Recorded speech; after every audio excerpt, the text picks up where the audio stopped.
look at her. Stop it! The champagne glass shattered at my feet as 3 women surrounded me. Before I could react, I felt the sickening rip of fabric down my back. My beautiful silver gown hung in tatters while they laughed. They had no idea my husband was about to walk through that door. If you've ever been humiliated in public or dreamed of the perfect comeback, you need to hear what happened next. Make sure you're subscribed and hit that notification bell because this story takes a turn nobody saw coming. Now let me take you back to where it all began. My name is Alexandra, and 2 years ago I married the love of my life. But here's the thing. Nobody knew about it. Well, almost nobody. My husband, Xavier, is what people call a billionaire. He owns half the commercial real estate in this city, has investments in tech companies you use every day, and his name opens doors that most people don't even know exist. But me? I'm just Alexandra. I work part-time at a community center teaching kids art. I drive a modest sedan, and I buy my coffee from the same corner shop I've been going to for 5 years. When Xavier proposed, he asked me what kind of life I wanted. Did I want the spotlight, the fancy parties, the designer everything? I told him the truth. I wanted us, just us, without all the noise. He smiled that gorgeous smile of his and said that's exactly what he wanted too. So we got married quietly, just close family and a few friends, and we've kept it that way ever since. I don't wear flashy jewelry. I don't drop his name. I just live my life, and he lives his, and when we come home to each other, none of the rest of it matters. But our 2nd anniversary was coming up, and Xavier insisted on doing something special. He'd been so busy with a major acquisition that we'd barely seen each other for weeks. So when he texted me the address of this upscale lounge downtown and told me to wear something beautiful, I was excited. I went shopping, something I rarely do, and found this stunning silver gown. It wasn't designer, but it fit perfectly, and when I looked in the mirror, I felt beautiful. That's all that mattered to me. The night of our anniversary, I got ready alone in our penthouse. Xavier had texted saying he was running about 30 minutes late, some last-minute business thing he couldn't avoid. He told me to go ahead, that he'd meet me there, and that I'd love the surprise he had planned. I grabbed my simple clutch, took one last look in the mirror, and headed out. When I arrived at the lounge, my heart was beating fast. The place was gorgeous, all ambient lighting, marble surfaces, and floor-to-ceiling windows overlooking the city. I gave my name at the door, and the hostess smiled and directed me to the bar area. I walked in, feeling a little nervous. I'm not used to places like this. Give me a community center with paint-stained floors any day. I found a seat at the bar and ordered a glass of water. The bartender, a young guy with kind eyes, nodded and got it for me. I checked my phone. Xavier had texted, "Running just a bit late, my love. Order whatever you want. Can't wait to see you." I smiled and put my phone down, taking in the atmosphere. That's when I noticed them. 3 women sitting in a curved booth near the windows. The first one wore a white dress that probably cost more than my car payment. Her hair was styled perfectly, and diamonds glittered at her throat and wrists. The second wore black, sleek, expensive, the kind of outfit that screamed money. And the third wore brown, earth tones that somehow still managed to look like they came from a boutique where they don't put price tags on anything. They were looking at me, not just glancing, staring. And then they started whispering to each other, their eyes still on me, and they laughed. Not a friendly laugh, the kind that makes your stomach tighten. I tried to ignore it. I sipped my water and checked my phone again, anything to avoid their gaze. But I could feel it, that crawling sensation when you know people are talking about you. Then the one in white stood up. She walked toward the bar, her heels clicking on the marble floor. She didn't sit far from me, just 2 seats away, and ordered a martini. Then she turned to me, her smile sharp. "I love your dress," she said, but her tone said the opposite. "Where'd you get it? Target?" I felt my cheeks flush, but I kept my voice steady. "Thank you. It's just something I picked up." She laughed, loud enough for her friends to hear. "Oh, honey, we can tell." She leaned closer, examining my ears. "And those earrings? Are those real?" They look a little cloudy. They were real, a gift from Xavier on our first anniversary, but they were simple, understated. I didn't feel the need to defend them. They're fine, I said quietly. The woman in white, I later learned her name was Jessica, called over to her friends. Girls, come meet our new friend. She's so authentic. The other two joined her, flanking me on either side. The one in black, Veronica, looked me up and down like I was something she'd found on the bottom of her shoe. The one in brown, Stephanie, smiled, but it didn't reach her eyes. So, Veronica said, swirling her wine, what brings you here? This place has a pretty exclusive clientele. I'm meeting my husband, I said simply. All three of them burst out laughing. Jessica actually slapped the bar. Your husband? Here? Sweetheart, I don't think you understand what kind of place this is. I'm exactly where I'm supposed to be, I said, trying to keep my composure. Stephanie leaned in, her voice dripping with false sweetness. Are you sure he's actually coming? Sometimes men say things to let women down easy. My phone buzzed. Xavier. 5 more minutes. I'm so sorry. This will all be worth it, I promise. I showed them the message without thinking, just to prove I wasn't lying. Jessica snatched my phone out of my hand before I could stop her. Let's see, she said, reading aloud in a mocking voice. 5 more minutes. I'm so sorry. She looked at her friends. Girls, isn't that sad? He's not even here yet and he's already apologizing. What kind of man keeps his wife waiting? Give me my phone back, I said, reaching for it. Jessica held it away, laughing. What's the rush? We're just having fun. Please, I said, trying to stay calm. Just give it back. She finally tossed it onto the bar and I grabbed it quickly, my hands shaking. The bartender caught my eye and gave me a sympathetic look, but he didn't intervene. I could see other patrons watching now, curious about the commotion. I decided to leave. This wasn't worth it. I'd wait for Xavier outside or maybe just go back home and tell him what happened. I stood up, clutching my purse. Oh, she's leaving, Veronica said with fake disappointment. Did we hurt your feelings? I didn't answer. I just turned toward the door, my head held high. But as I took that first step, everything went wrong. Jessica, accidentally, knocked her wine glass, and red liquid splashed all over the front of my silver gown. I gasped, looking down at the spreading stain. Oops, she said, not sounding sorry at all. How clumsy of me. I turned away, trying to dab at the wine with a napkin the bartender quickly handed me. My eyes were burning with tears I refused to let fall. And then I felt it, Veronica's hand grabbing the fabric at my back. Your dress is already ruined anyway, she said, and she pulled. The sound of tearing fabric echoed in my ears. I felt the gown rip from the top of my back all the way down, the cool air hitting my skin. Time seemed to stop.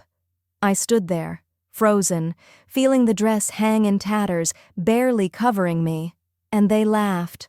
All 3 of them, along with a few others who had their phones out, recording my humiliation, my worst moment, for their entertainment. The bartender rushed over with a coat, his face red with embarrassment for me. I'm so sorry, he whispered as he helped me wrap it around my shoulders. I should have said something sooner. I couldn't speak. My throat was tight, and my whole body was shaking. I held the coat closed and started walking toward the exit, each step feeling like a mile.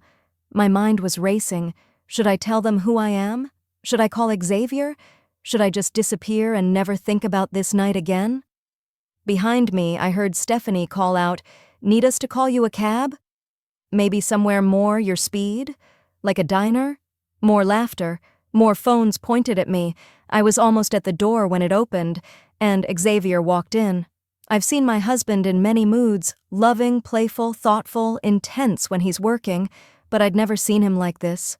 He walked through that door with his assistant and 2 security personnel behind him, wearing a perfectly tailored charcoal suit that probably cost more than everything in this room combined. His presence was commanding, powerful. The entire lounge fell silent. His eyes scanned the room and landed on me immediately. I watched his expression change in real time, the joy of seeing me shifting to confusion as he took in the coat wrapped around me, my tear-stained face, and then pure, cold fury as he understood something was very wrong. He closed the distance between us in seconds. His hands gently cupped my face, his voice soft and concerned. "Are you okay, my love?" "What happened?" I couldn't find words. I just shook my head slightly, trying not to cry. Xavier's jaw tightened. He kept one arm around me protectively and turned to face the room. When he spoke, his voice carried authority that made everyone straighten up. "I'm Xavier Steele," he said, and I watched recognition ripple through the crowd. "And this is my wife, Alexandra." The silence that followed was deafening. I looked over at Jessica, Veronica, and Stephanie. All the color had drained from their faces. Jessica's hand was over her mouth. Veronica had gone completely still. Stephanie looked like she might be sick. Xavier's voice cut through the silence like ice. "Someone want to tell me what happened to my wife?" Nobody spoke at first. Then the bartender, bless him, stepped forward. His voice shook, but he told the truth. He explained everything: the mocking, the phone snatching, the wine, and finally, the dress being torn. As he spoke, other patrons nodded and a few held up their phones, showing they'd recorded it. Xavier's assistant was already on her phone, no doubt taking notes. His security team moved to stand near the three women, not threatening, just present. Jessica tried to speak first, her voice high and desperate. "Mr. Steele, this is all a misunderstanding. We didn't know—" "You didn't know she was my wife," Xavier interrupted, his voice dangerously quiet. "So that made it okay to humiliate her? To destroy her property? To mock her?" "No, we thought—" Veronica stammered. "You thought what?" Xavier asked. "That she didn't belong here? That she wasn't good enough? Based on what? Her dress? Her jewelry? The fact that she wasn't flaunting wealth like it's a personality trait?" Stephanie started crying. "We're so sorry. We made a terrible mistake." Xavier turned to his assistant. "Melissa, notes, please." Melissa stepped forward, reading from her phone. "Jessica Thornton. Her husband, Gregory Thornton, is a senior manager at Steele Industries. Veronica Hammond. Her family's company, Hammond Textiles, has a substantial loan through Steele Capital Bank. Stephanie Chen. Recently applied for membership at the Riverside Club, board of directors chaired by Mr. Steele." The three women looked like they might faint. Xavier continued, his voice still calm but with an edge that could cut glass. "Here's what's going to happen. Jessica, your husband's position will be under immediate review. Veronica, your family's loan terms will be reassessed by our team. Stephanie, your club application is denied, permanently." "Please," Jessica begged, stepping forward. "Please, Mr. Steele. Gregory has worked for you for 8 years. We have 3 kids. I made a horrible mistake, but please don't punish him for what I did. You should have thought about your family before you decided to torment a stranger for your amusement," Xavier said coldly. Veronica was openly sobbing now. "Our company will go under if you call that loan. My father, he's not well. The stress could—" "Then perhaps you should have considered consequences before your actions," Xavier replied. I watched all of this unfold, still wrapped in the coat, still processing everything. Part of me felt vindicated. These women had been cruel, and they were facing consequences. But another part of me, the part that teaches kids about kindness and second chances, felt uncomfortable. I touched Xavier's arm gently. He immediately turned to me, his expression softening. "What is it, love?" "Can I say something?" I asked quietly. He nodded and stepped back slightly, giving me space but staying close. I looked at the 3 women, who were all watching me with desperate, tear-filled eyes. "What you did tonight was cruel," I said, my voice steady despite how I felt. "You judged me without knowing anything about me. You mocked me, humiliated me, and destroyed something that was special to me. You did it for entertainment, and you recorded it to share with others. That says a lot about who you are as people." Jessica started to speak, but I held up my hand. "I'm not finished," I continued. "I want you to understand something. Even if Xavier hadn't walked through that door tonight, even if I had been exactly who you thought I was, someone without money, without connections, without power, that still wouldn't have made your behavior okay. Kindness isn't about what someone can do for you or to you. It's about basic human decency, and tonight you failed at that spectacularly. All three of them were crying now, heads bowed. "I accept your apologies," I said, and all three heads snapped up in surprise. "Not because you've earned forgiveness, but because holding on to anger would hurt me more than it would hurt you. But accepting an apology doesn't erase consequences.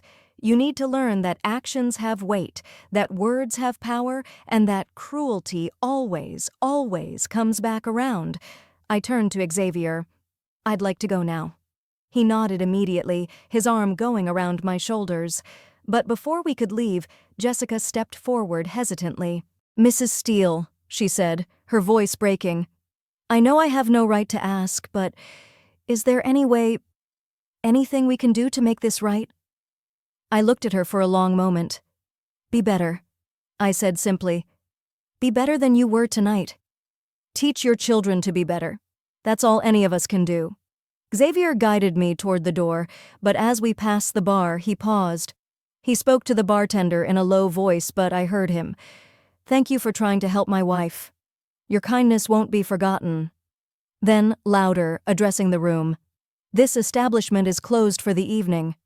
Everyone out. Now." People scrambled to leave, giving us a wide berth. The three women hurried out, their heads down, their fancy dresses and expensive jewelry meaningless now. When we were alone except for his team, Xavier finally let his composure crack. He pulled me into a tight embrace, his hand cradling the back of my head. "I'm so sorry," he whispered into my hair. "I should have been here. I should have protected you." "You couldn't have known," I said, my voice muffled against his chest. "I should have been here," he repeated firmly. Then he pulled back, cupping my face in his hands. "Are you really okay?" "I am now," I said, and I meant it. He smiled slightly. "You know, I had this whole surprise planned. I'd rented out the private room upstairs. Our closest friends were supposed to arrive in about 10 minutes. There was going to be dinner, dancing, a slideshow of our 2 years together. I even had that photographer you love ready to capture everything. I laughed despite everything. You always were terrible at keeping things simple," says the woman who asked for a quiet life and then made me fall so deeply in love that simple feels inadequate, he replied, kissing my forehead. He pulled out his phone. "Melissa, change of plans. Have everyone meet us at the house instead. And call Francesca. Tell her we need a dress delivered to the penthouse immediately. Alexandra's size, something beautiful. Tell her to go to my private account and spare no expense." Within minutes, we were in Xavier's car, heading home. His hand never left mine. "You handled that with so much grace," he said as we drove through the city lights. "I wanted to destroy them." "I know," I said. "I could see it in your eyes. But destroying people doesn't make anything better. Maybe they'll learn. Maybe they won't. But either way, I don't want to carry their ugliness with me." He brought my hand to his lips and kissed it. How did I get so lucky? "You bought me coffee every morning for 3 months before you finally asked me out," I reminded him, smiling. "That was pretty solid strategy." He laughed, and the sound filled the car with warmth. When we got home, there was already a garment bag waiting, along with a note from Francesca saying she'd included 3 options. I chose a gorgeous rose gold dress that fit like it was made for me. By the time our friends arrived, I'd changed, fixed my makeup, and was ready to celebrate. The evening was perfect. Xavier had arranged everything at our home: catering, music, flowers, everything. Our friends, the people who truly mattered, surrounded us with love and laughter. Nobody asked about the torn silver dress I'd arrived in. They just celebrated us. Late in the evening, when most guests had left and only our closest circle remained, Xavier pulled me onto our balcony. The city sparkled below us, and the music from inside was a soft backdrop. "I have something for you," he said, pulling out a small box. "Xavier, you've already done so much." "Shh," he said, opening the box. Inside was a delicate platinum bracelet with a single charm, a tiny artist's palette. "For the woman who colors my world every single day, who chooses kindness over cruelty, grace over revenge, and love over everything else." I felt tears, good tears this time, as he fastened it around my wrist. "I love you," I said, looking up at him. 2 years ago you asked me what kind of life I wanted. I still want the same thing, just us, no noise, no spotlight. Tonight doesn't change that." "Good," he said, pulling me close, "because that's still exactly what I want too, though I might be installing you as head of our corporate ethics training program after that speech you gave." I laughed against his chest. "Don't you dare." We stood there, wrapped in each other, and I realized something. The women who had tried to humiliate me tonight had actually given me a gift, though they'd never understand it. They'd reminded me why Xavier and I chose the life we did, why we value substance over flash, kindness over status, and real connections over shallow appearances. The next day, I heard through Melissa that Gregory Thornton had kept his job after a serious conversation about personal responsibility and family choices. The Hammond loan was restructured but not called. Only Stephanie's club application remained permanently denied. Xavier drew the line at organizations that valued appearance over character. The video someone had taken was never posted. Xavier's team had made sure of that, though he never told me exactly how.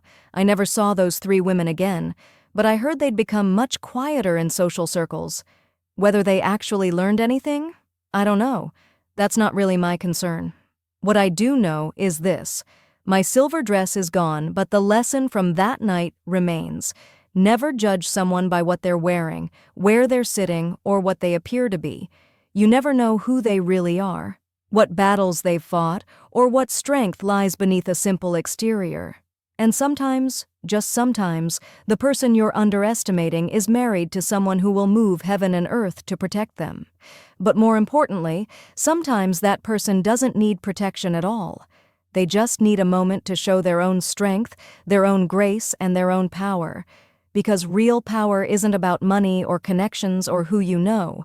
Real power is choosing kindness when cruelty would be easier.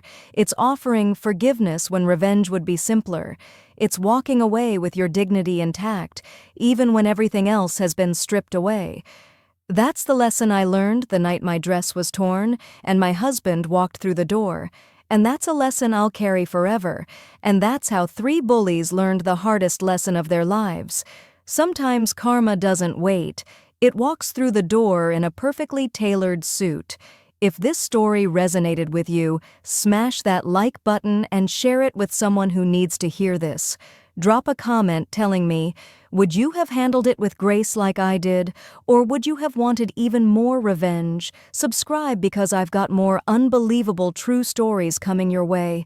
Remember, never judge someone by their appearance. You never know who they really are. Thanks for watching, and I'll see you in the next one.